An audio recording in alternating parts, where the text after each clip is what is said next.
University of Illinois. Prior to doing that, I grew up in the neighborhood. I went to the Faulkner School on 71. It used to be on 71st and Coles Construction. No longer exists. But after that, I went to school, Providence City Middle School on the west side. So this is my community. I grew up on 79th and Evans, and I never left the community. I bought the Regal Theater because my mother told me to. She literally sent me an email, I want to say, maybe February of 2013, telling me that it was on sale. I didn't know, actually. I knew that it had shut down for a number of years. I had been there as a child a couple of times, but I wasn't aware of all the sort of strife that had been happening behind the scenes. And okay, I'll speak into the mic more. And I saw it as an opportunity to really cause a firestorm of development that's necessary in our community. You know, it's the largest theater on the south side of Chicago. I think it's a shame that it's been shut down for so long, and it could be used, as a foundation, not just to celebrate the rich cultural history of Black performing arts, but also as an asset for the youth to have things to do. I was fortunate enough, I'm going to take you to the stool here, brother, if I could. I was fortunate enough to be a participant in what was then the Gallery 37 program. It's now After Soul Matters. And I was in the Latin jazz band. As he said, I'm on the board of the Merritt School of Music, but I also attended Merritt as a student. So I was fortunate to be involved with all of these performing arts programs as a kid, and I know the value of having something to do after school, having something to do in the summertime. Fortunately, at the time, Gallery 37 had apprenticeships where they actually paid kids to come in and learn how to participate in performing arts as both an apprentice and ultimately as a performer. There are a lot of people that came out of that program that still have really good careers in the performing arts, but there aren't a lot of those programs that exist, and we see the results of it today in the streets. What are all of these kids hanging out on the corner for? They have nothing else to do. And it's as simple as that. So the purpose of me buying the Regal Theater is to really create opportunities, not just for the youth to have things to do, and expose them to programs that I was fortunate enough to be exposed to as a child. My background is pretty varied. I had an internship with the United States Senate after I graduated from U of I. As he said, I went to U of I for flight school and finance, and you mentioned the Tuskegee Airmen. I actually had the opportunity to participate in the Young Eagles program, and I think it's still around. I'm not certain, but I went up in one of the warplanes when Meg Spiel was still around. I think when I was about 5 years old, and after that I was just taking, man, I gotta get me one of these. So I went down to U of I for flight school. My first 2 years, and my second 2 years I did finance. And after I graduated, had the opportunity to intern for the United States Senate here in Barack Obama's Chicago office. I worked at the campaign, and subsequently became a portfolio manager. Hey, how you doing, Taylor? Became a portfolio manager at the South Bank, which was subsequently taken over by Bank of America. Following that, I started a small trading firm that focused on trading binary options on commodity futures. I did that for a few years, and then went into sort of an entrepreneurship apprentice under a gentleman by the name of Robert Blackwell Jr. His father actually is running USABA now. I think he took over from Carol Adams. But Robert Blackwell owns a number of companies, and I was fortunate enough to be sort of taken under his wing and shown the ropes of how to run a company. And this was sort of around the time that the foreclosure crisis started to hit our community. And as I said, I'm from 79 and Evans, which, when I was growing up was a solid middle class community. And to all of a sudden see vacant buildings was heartbreaking. And they started to tear down two flats in the heart of Chatham now. It's ridiculous. So I said, somebody's got to do something about this. So I just started buying buildings. I started buying buildings with the intention of, selling them to people that would live in them. But now that there aren't any jobs in the communities, of course, factors have changed and people can't afford mortgages to buy the buildings. So now affordable housing is a huge issue. So my strategy focused more so on buying buildings to serve the demand for affordable rental housing. And that was the development of community capital investment. And I started my firm while I was working for Robert Blackwell to purchase portfolios of buildings that were bought by outside investors that came into the community around 2007 because they were purely financially interested in the high yields that were being produced because of the high demand for affordable housing. But when you have the barriers to entry coming down so low, when property gets so cheap, you get a lot of unsophisticated capital, a lot of selfish capital. So the money that came into the community was not sustainable. You had people buying buildings just because they had the money, but they didn't have the sophistication required to actually be a real estate investor. So you had a lot of slumlords basically that came into the neighborhood, and you can't sustain that sort of investment model. So 5 to 7 years down the road, these same people have these portfolios of properties that are just sitting there unoptimized, managed badly. Yeah, exactly. So community capital was started to basically buy those portfolios back and keep the ownership in our communities. And we extended our investment thesis to include commercial development when the Regal Theater acquisition came up about a year and a half ago. And the purpose is to really develop that area into a Memphis Bill Street aesthetic. LA Live is another concept that we're working on. I don't know if anyone's familiar with that, but it's just basically using entertainment, using the performing arts as a catalyst for development, as a catalyst for empowerment, as a catalyst for getting kids off the streets and into an environment where they can express themselves creatively, where they can develop their talents and learn how to communicate with one another outside of violence. That's my story in a nutshell. I know you got a few more questions, but hopefully I knocked a few up. Okay, all right, great. Go ahead. I'll let you. Thank you. Age truly does not define. Age does not equate to wisdom. I think that's one thing that strikes in your testimony. So we were speaking here, and as soon as you walked in, we were struck by how young you were. And so how that you've touched on a lot of issues: mentorship, the importance of having sound mentorship, being around the right kind of people. But then you too have this community investment piece that's just clearly a part of who you are. You didn't just leave, get some talent, and not look back. You actually came back and you're now making a tangible investment in this community. So when we as a community, when we look at investors and they buy up these landmark icons in communities, what were some of the precipitating kind of investment factors as you looked at it, as you looked at this location that really stood out to you and that said, with this kind of community, given the culture of this community, right, and the trajectory of this community, this would be a good buy? Can you kind of talk us through some of that? Absolutely. So I'm a very quantitative person. I look at things like everything looks like a number to me. So when I got involved with investing in real estate, it was purely quantitative.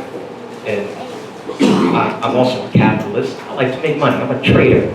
So when I look at community development, it's not from the perspective of, let's figure out how we can raise money and tug at people's heartstrings. It's, how can I make this attractive to investors such that capital is attracted to the space? And I bought the Regal Theater for $100,000. The Gardners put millions and millions and millions of dollars into the building, and quite frankly, it's a little sad that it was on sale even that low of a price. I can't even believe that it was an opportunity to purchase it like that. But the fact that the investment barrier is so low, I think really speaks to the opportunity that exist in our community, the prices are so cheap that there's nowhere to go but up. And there's no reason that if there is a sustainable solution for development in the community that is holistically focused on, okay, not just we're going to buy a bunch of buildings and rent them out to Section 8 and then just collect our rent checks, but we're going to figure out a way to develop affordable housing, figure out a way to put businesses in the community so that people that work at those businesses can afford to pay their own rent. And then they don't need Section 8. And that's the way you look at community development from a holistic perspective. So in terms of what the reasoning is behind coming back into the neighborhood, it's a science to me, I guess, is the best way to answer that question. It's not necessarily, obviously I'm invested in it, as far as here, but when I have to go out there and raise money and sell this stuff to my investors, it's got to be more than, I'm from the neighborhood and y'all need to help us out because we don't have any resources. I got a $100,000 theater that's worth millions of dollars and there's nowhere to go but up. There's an opportunity, there's demand for the product, and here's the IRR that you're going to earn on your money. That's how I look at things. Yeah. Hopefully the follow-up, you'll teach a class if you don't mind, because there's knowledge gaps I think we can benefit from. So one thing, has everyone had an opportunity to sign in? We want to make sure that as these conversations continue to get more robust, that we get your email addresses and such. Val, is this serving as a sign-in sheet here? On the back, if you don't mind. Who has not? Okay, let's pass it. All right. What was I going to say? Oh, so, we've had some really big names come through the Regal, right? It first started in Bronzeville, moved here sometime in the 80s. Is there a vision for attracting some of this marquee talent back to the Regal? Or can you kind of talk to us about what your future lineup is and what we can come to expect out of this here? Absolutely. And going forward in the long term, that's certainly the goal to attract, those big names. But I think there's an opportunity right now for us to use the theater for the multitude of organizations that already exist in the neighborhood, the Muntu dance theaters of the world, and everybody else that has been doing this for decades. We're going to program the space not from the perspective of, okay, well, how can we get, Gladys Knight and R. Kelly coming through here 30 days out the month, but how can we program the space from a cultural perspective? How can we program the space with events that serve the community, with events that are artistic, with events that are actually enriching to the neighborhood, with events that are empowering the people that live in the community. So to that end, we're going about operating the space by reaching out to organizations and establishing relationships with organizations that have proven track records, that have already been doing this, that already have the curriculum developed, and that need a space like the Regal Theater to utilize the rollout of their programs. Okay, we're not looking to reinvent the wheel here. We're looking to partner up with people that have already been there, done it. I stay in my lane. Okay? I don't know anything about running a theater. I'm a real estate guy.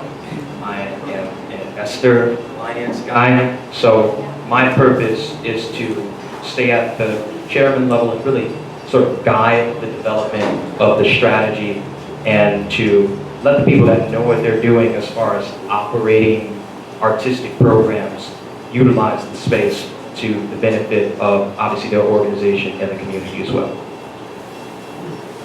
We have a ton of talent in this room right now that have various acumen in various industries.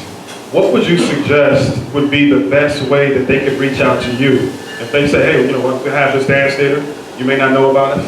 Do you have someone that maybe a contact that folks can reach out to you?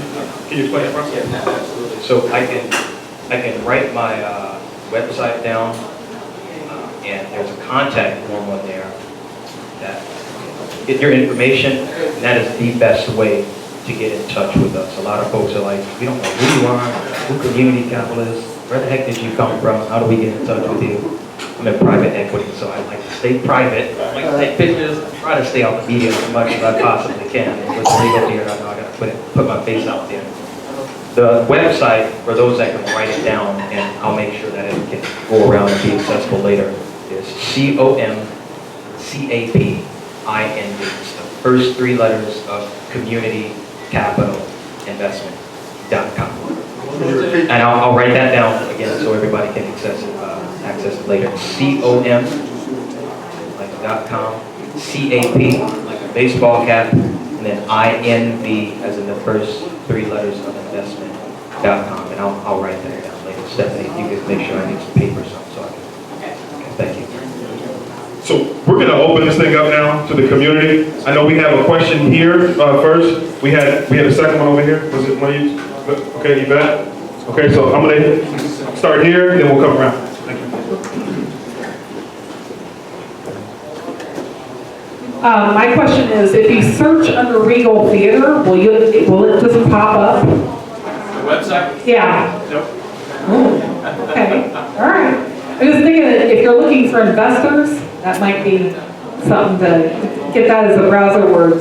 Because I think a lot of people might be interested. It's just finding you under that website would mean they'd have to hear from you directly to figure it out. We're going to have a website for the theater that's going to be rolled out soon. There are a lot of things under development that I wish I could talk about right now, but I can't because it's still under development. But in the next few weeks, there's going to be a lot of press coming out, and of course, the website will be rolled out, so people will be able to Google it. Will you be open to outside investors at that point?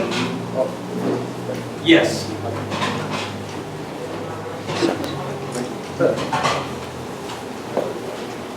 Hi, I think I saw that you have crowdfunding efforts that I participate in. Can you give us an update on that? And I'm from, before that, though, I'm from Park Manor.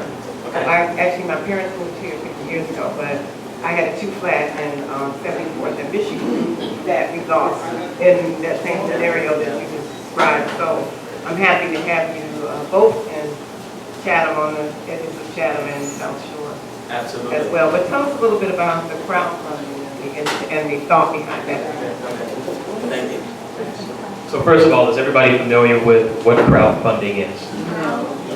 No? Okay, so crowdfunding is raising very small amounts of money from large populations and making that platform of raising that money accessible via the internet. So there's several websites out there that do this. Indiegogo is one of them. Kickstarter is probably one of the more recognized ones. So Kiva, something like that. Is it? Yeah, something like that. Yeah, so there are several of these types of internet sites out there that enable people to participate in the fundraising of projects by giving $1, $5. And we launched a couple of campaigns for the Regal Theater, not necessarily to raise funds, but primarily to raise awareness and let people know what it is that we're trying to do from a very sort of high level, and let people know information about what the theater is. There probably will be several more campaigns that go out over the course of the next few months to enable the community to participate in bringing the theater back. But that is most certainly not the primary means by which we're going to be raising. But we're going to get some money from the city now, obviously. But what's that? Yeah, absolutely. I think I'm just going to say it's an accomplished because, like I thought, where did this guy come from? But I'm going to give him whatever I gave. I mean, $10, $20 or something, because I want to be in that story. I want to be in that story, and it's an opportunity for those people who do want to see something change to do a little something, $10 or $20, to say, yeah, I'm a part of that. So I thought it was absolutely brilliant as an awareness campaign. And as a way to, get a little free money, and to have people buy in. Because I feel like, I own some of that. I had a marketing firm, and we did a lot of the booking of talent at the Regal when Jackie Taylor was over there with Betty Ann and Ed Gardner. So I'm ready, and the community is ready for that to happen. So I thought that was brilliant. Do it again. Thank you.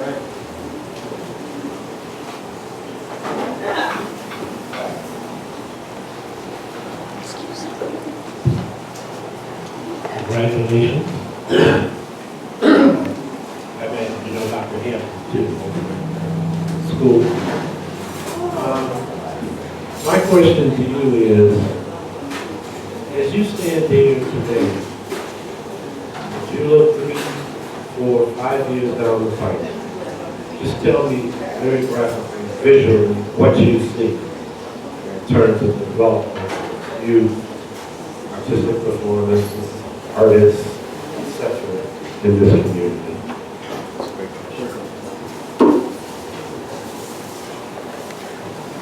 That's a great question. Is everyone able to hear that? No. Yes, 3, 5, 7 years from now, what is the vision for the theater? And the vision for not just the theater, but the entire area is to, number one, of course, have the space up and running. We're looking to launch the venue at some point later this year, earlier 2016, and in 3 to 5 years from now, we look to have full activation of the space. The purpose is to keep the lights on for as long as we possibly can in the theater, not just in the evenings and on the weekends, but during the daytime. We have an idea to operate a cafe in the space for some of the seniors. During the day, we're working with the local transportation company. I'll burn something up back there. We're working with a local transportation company that's going to be sending shuttles into the community to pick up seniors and bring them into the space during the daytime to see movies, to learn how to do different things. So full activation of the Regal Theater is the goal in the next 3 to 5 years. On top of that, we're looking to redevelop the entire block. I mentioned the Bill Street concept. And when I drive down 79th Street, you can just, totally be very visual, you can just close your eyes and imagine driving east on 79th Street, starting in Stony Island, and lights everywhere, restaurants, the Regal Theater. That's the concept. And I think there are plenty of people that know how to operate restaurants. This is why I got private equity, because private equity is supposed to efficiently allocate capital to make companies operate more effectively. When you look at our community, there are so many talents, so many ideas. I mean, how many people know someone who can cook real good, but they have no idea how to operate a business?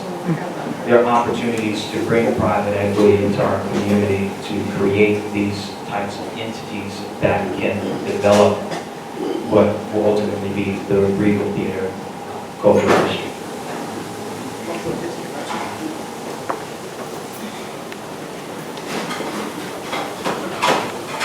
I have a couple of questions, and one of them is as far as for the young people, that's what's missing, one of the pieces that you said is missing.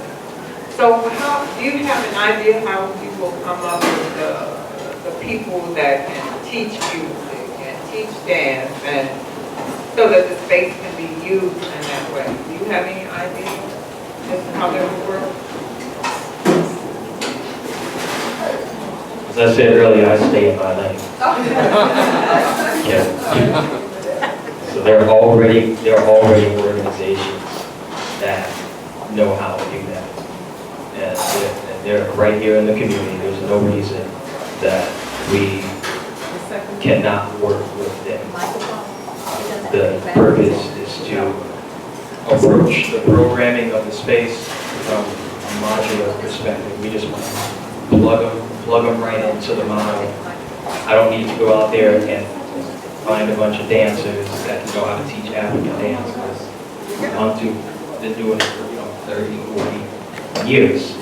And like I said, there's no reason that we can't utilize already existing infrastructure and consolidate it at the theater. That is the goal and that is the focus.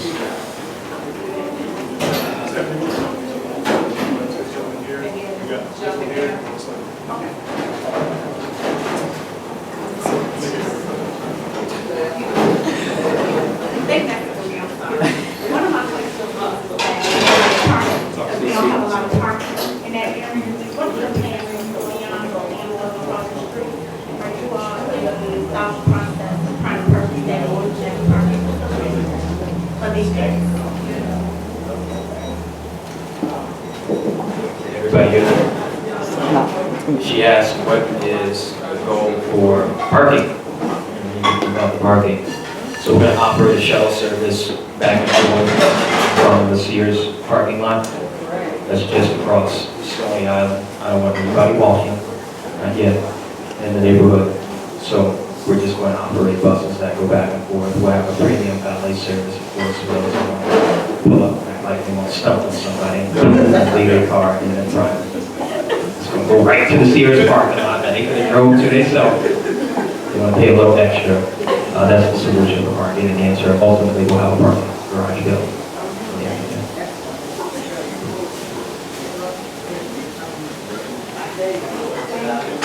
Good, whoa. Real speaker. I'd like to salute you for being presented this afternoon, and also this audience that came out for the improvement of this Garden of Eden in South Shore. My first residence in Chicago from New York City was South Shore. See my judgment. A specific question: where is the landmark status or historical building designation, because that will assist in the perpetuation of literally the architectural features, the murals, the lighting, the stage, the truly historical perspective there. That's one.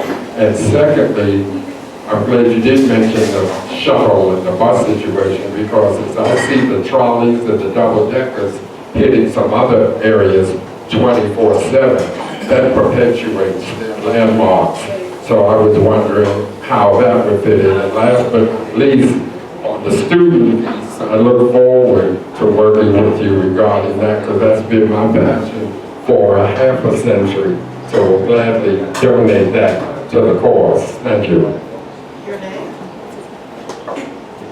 William Scott, retired educator, activist. Here is Valerie's guest today. Partner in crime. First of all, I'd also like to congratulate you as well.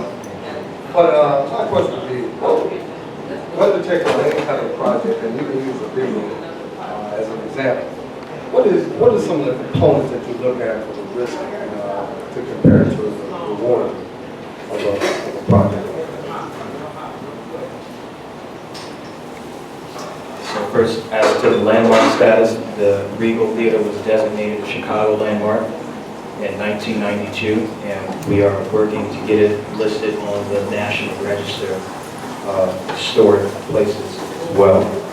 And as to the risks, thank you, as to the risks, of course, there's a lot of violence in the area.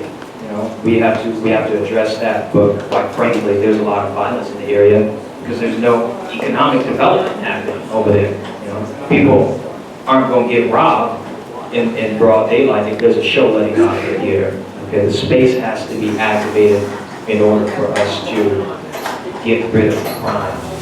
There's less crime, and there's more business. And when you have a vacant, 2,500 seat theater, then there are going to be some nefarious activities that develop around that area. So we've been working very closely with the city to mitigate those risk factors to prepare for the opening of the theater. And I can say to the CPD, man, I appreciate y'all because they look out for the people on a daily basis. So we give it Absolutely.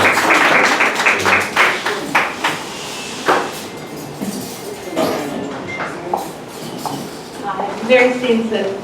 Gerald, a number of us in this room attended a couple of presentations by Alderman Holmes for renovation of 79th Street. And I'm just wondering if you were part of that, that concept, or what you think of the plans that that group had for 79th Street.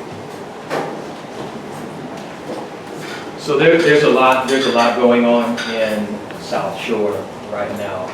A lot of folks probably know about the lakeside development that's happening on the former site of the U.S. Steel plant, and there are a number of other projects as well. And when we bought the theater it was really sort of with the purpose of creating those synergies that can be achieved along the corridor. 79th Street is a very important street on the south side of Chicago. And when you look at where the Regal sits along 79th Street, it's the gateway to the South Shore community. So ultimately, the goal is to establish correspondence, beginning there with what's happening with the Lakeside development. We're very close with McCaffrey Interests, which is the company that's developing the Lakeside development, to figure out a way how we can both work together to strengthen the corridor through economic development. Is that your question, Mayor? Yeah.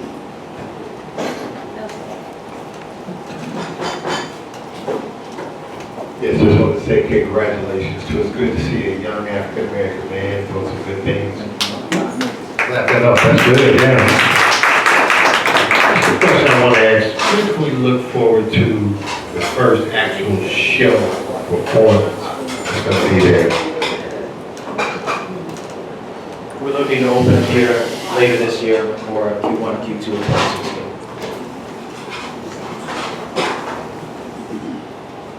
You said you were working with McCaffrey on the Lakeside project, USX project, is that correct? Well, we're not working with them on the Lakeside project, but we are corresponding with them on how we can work together to strengthen 79th Street. Okay. Are you familiar with the community benefits agreement that the community's been trying to present to McCaffrey? I'm not. We should talk. Yeah.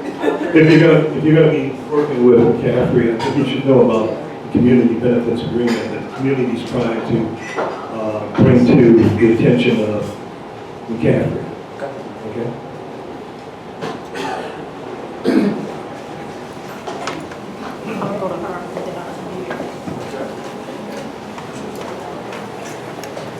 Hi, my name is Sharon Lewis. So I have a question regarding when you open the Regal, so we know that that's going to be fantastic. My question is, what do we need to do and how can we help facilitate getting other businesses in problem areas around the corridor of the Regal taken care of before the opening of the Regal? Because as we all know, as we drive towards 79, there are problem businesses, there's loitering, there are liquor stores. Those are some things that we need to address before the opening to get that area changed over there.